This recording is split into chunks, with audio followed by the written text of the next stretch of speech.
One topical issue that has caught the attention of many stakeholders over the years is how to deal with the effects of climate change.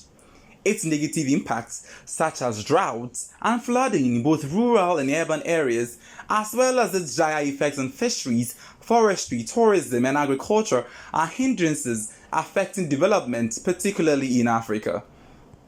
Some affected people by climate change in Ghana are those in the Upper West region. Meanwhile, someone would say they are the cause of the climate change due to some human activities they engage in, such as commercial charcoal burning, which equally serves as a source of livelihood for people in the Upper West region.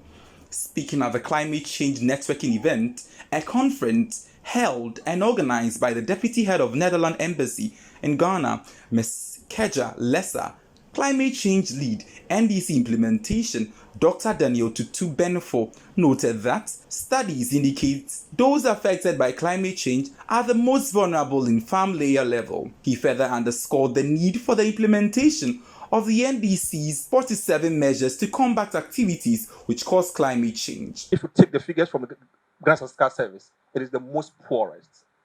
And yet, on the flip side, their soils, economic opportunities are not available. Women are the ones, and children are the ones that are suffering from this harsh weather. In fact, in those places, they have one rainfall season and a long dry season. And can you imagine climate change making the long dry season worse? These guys are already poor. They earn less than $1 a day. Their livelihood depend on the weather. There are no alternatives for them. So our studies show that these guys who are poor, who depends on rain-fed agriculture for their livelihoods, they are also the ones who are most vulnerable to the impact of climate change.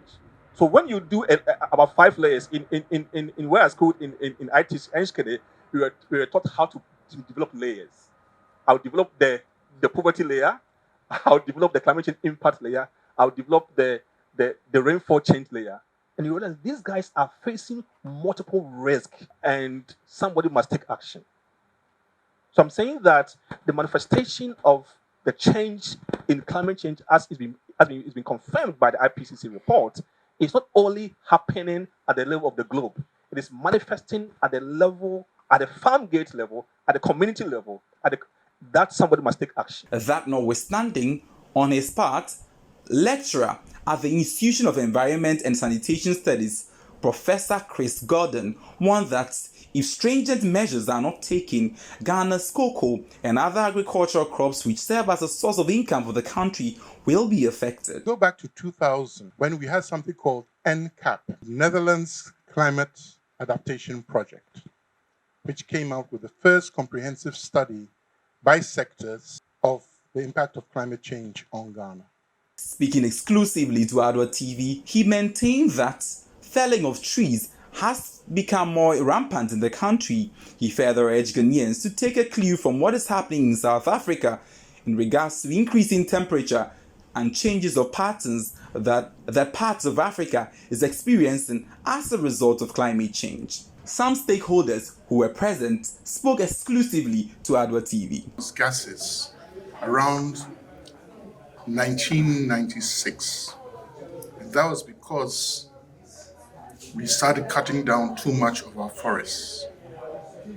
We also have to understand that most of the developing countries of the so-called South, are not to blame for the increase in temperatures and change in rainfall patterns that we are now experiencing.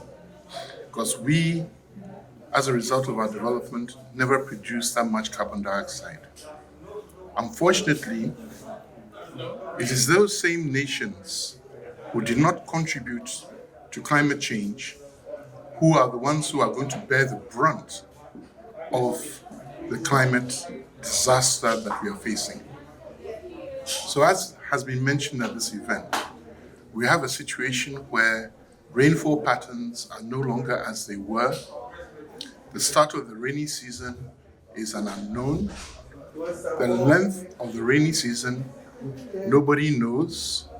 So if you are planting maize that needs 110 days to mature, and you have only 95 days of rain, it means you will not have production. The same thing with temperature. If you're working in the field and the average temperature has gone up by 1.5 degrees, you find that you cannot labor in your farm as you used to. We need to do something. People argue that Ghana is too small to make an impact.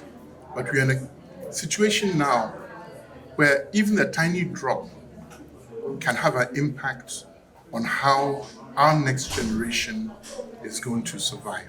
For instance, the rainfall, the scenarios that are showing now is spot heavy rain. And like I said, it is not conducive for plant physiology. Plants need intermittent rains for a spread of 3 months for it to be able to grow very well. When I talk about physiology of the crop, is the makeup of the crop up to maturity. So once you have that erratic spot, heavy rains, talk about it in agriculture, it leaches everything that you put on the farm.